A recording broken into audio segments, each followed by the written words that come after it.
Relation between electric field intensity and electric potential. हम आज के लेक्चर में पढ़ेंगे क्या, expression for electrostatic potential energy of A system of charges. क्या पढ़ेंगे,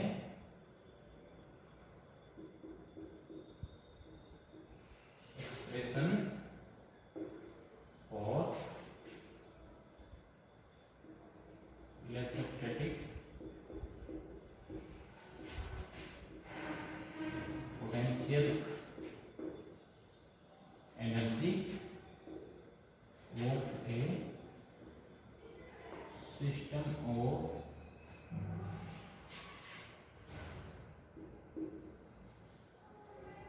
चार्जेस।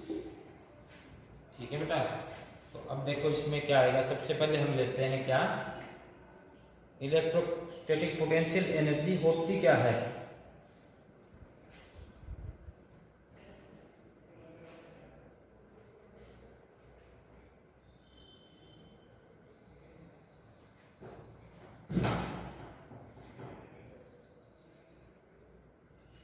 देखो सबसे पहले क्या है, इलेक्ट्रोस्टैटिक पोटेंशियल एनर्जी होती क्या है।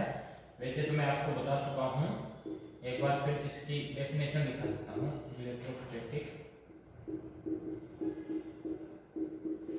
पोटेंशियल क्या होता है कि जो हम किसी चार्ज को इंफिनिटी से किसी पॉइंट पे लेके आते हैं, तो उस चार्ज को लाने के लिए हमने कितना वर्क किया है, वो उसके किस में कन्वर्ट हो जाती है, पोटेंशियल एनर्जी में। तो क्या है, amount of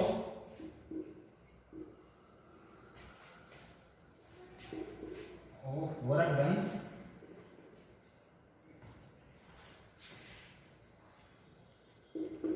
in bringing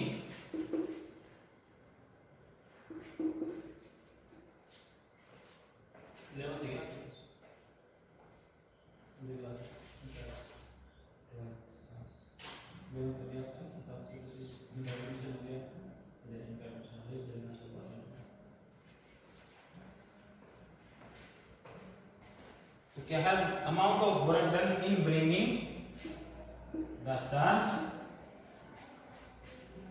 from infinity to a point. ठीक है, कि किसी भी चार्ज को हम इंफिनिटी से किसी पॉइंट पे लेके आ रहे हैं, तो उसमें जो वर्क डन होगा वो क्या होगा, वर्क डन उस पॉइंट का, this work done is equal to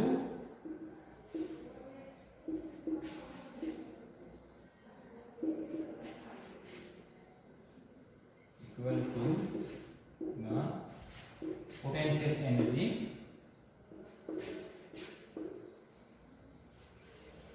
और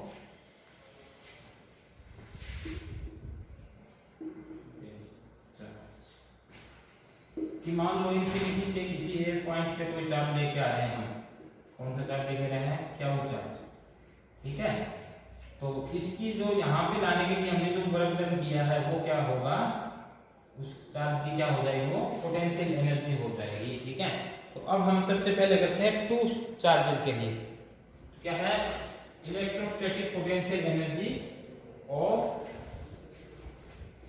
ए सिस्टम ऑफ टू चार्जेस, की कोई दो चार्जेस है, उनकी इलेक्ट्रोस्टैटिक पोटेंशियल एनर्जी कितनी होगी। क्या है पहला पार्ट क्या इसका, electrostatic potential energy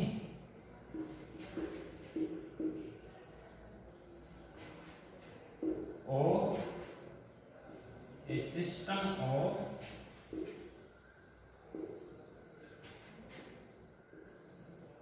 two point charges, कि दो पॉइंट चार्जेस है, उनका जो क्या है पोटेंशियल एनर्जी कितनी होगी।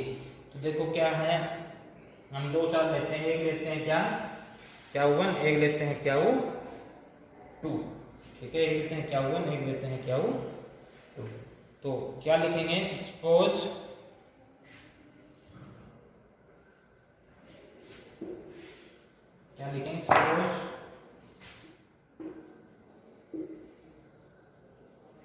P brings a charge plus Q1 a point P1 and the charge Q2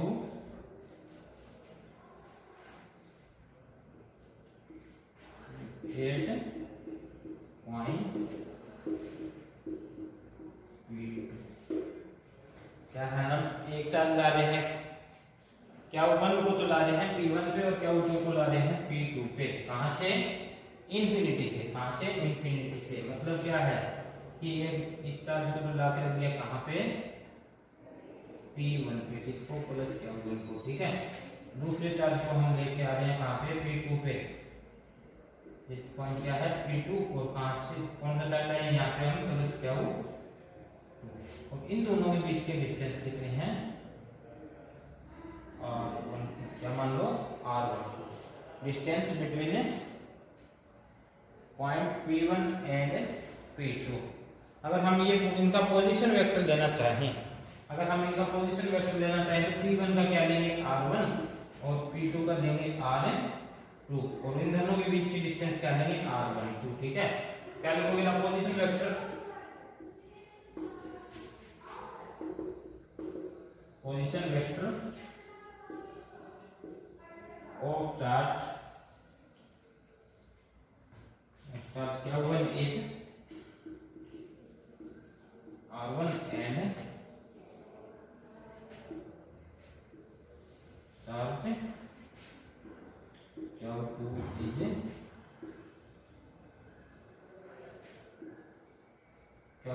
is point P1 का पोजीशन वेक्टर क्या है? R1 है और पॉइंट P2 का क्या है? R2 है। अब देखो, इसको लाने के लिए कितना वर्क डन किया हमने, इसको लाने के लिए कितना वर्क डन किया है, तो वो कहां से निकालेंगे? वर्क डन क्या होता है? फोर्स इनटू डिस्प्लेसमेंट होता है। क्या होता है? Force into displacement. तो देखो, सबसे पहले जब हम क्या लेके आते हैं फर्स्ट चार्ज को, Q1 को, तो क्या लिखेंगे? When we bring charge Q1, when we bring charge Q1 from infinity to point P1, there is no other charge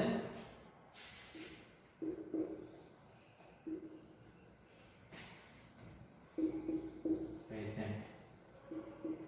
क्या है कि जब हम Q1 को लेके आ रहे हैं तो यहाँ पे पहले से कोई चार्ज नहीं था अड़ोस पड़ोस में, तो इसकी वजह से क्या है, इसके ऊपर इसको लाने के लिए अगर कोई दूसरा चार्ज नहीं है तो उसको चार्ज नहीं, तो इसके ऊपर कोई फोर्स नहीं लगेगा। और अगर कोई फोर्स नहीं लगेगा तो वर्क डन कितना होगा?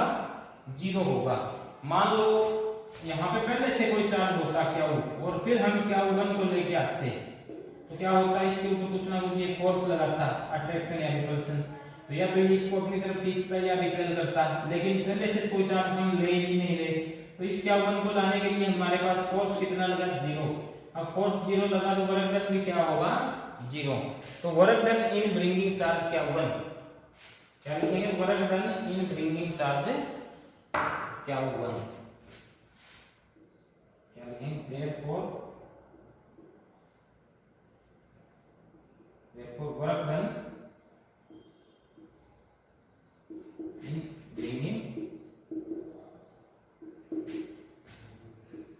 charge Q1 at point P1 equal to 0। कि Q1 को हम P1 पे लेके आए तब वर्क डन क्या था? 0।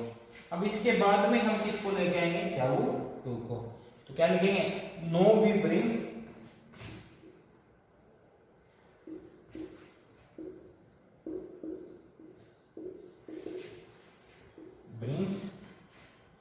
Q2, चार्ज Q2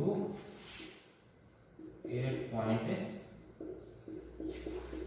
P2, ठीक है, P2 पे जाके रखते हैं। देयर इज पोटेंशियल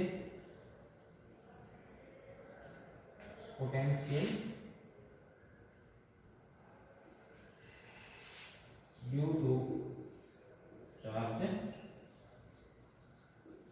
Q1, ठीक है। Q1 की वजह से क्या है, यहाँ पे पोटेंशियल है। कितना पोटेंशियल है देखो, potential due to charge Q1 equal to कितना है,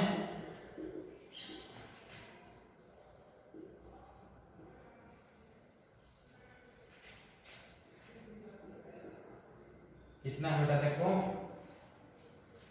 क्या था 1/4πε0, इसको v मानो आप, तो v इक्वल टू 1/4πε0 और कितना है क्या में क्या होता है पोटेंशियल है 1/4πε0 और क्या में r, तो क्या है Q1, r कितना है r12 इस डिस्टेंस, इन दोनों के बीच का डिस्टेंस, ठीक है। तो अब पोटेंशियल क्या आ गया v। अब v पोटेंशियल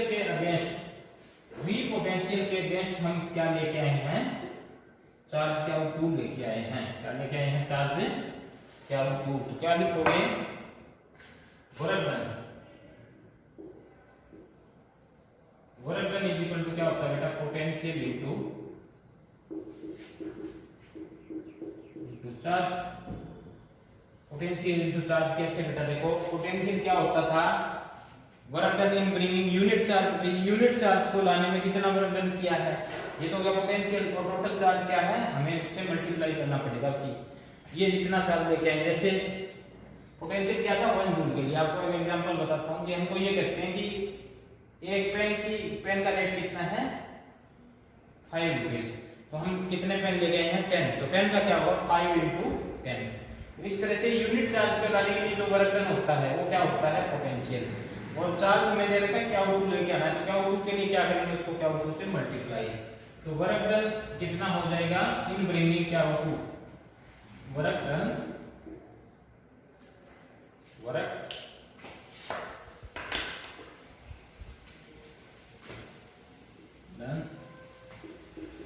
इन ब्रिंगिंग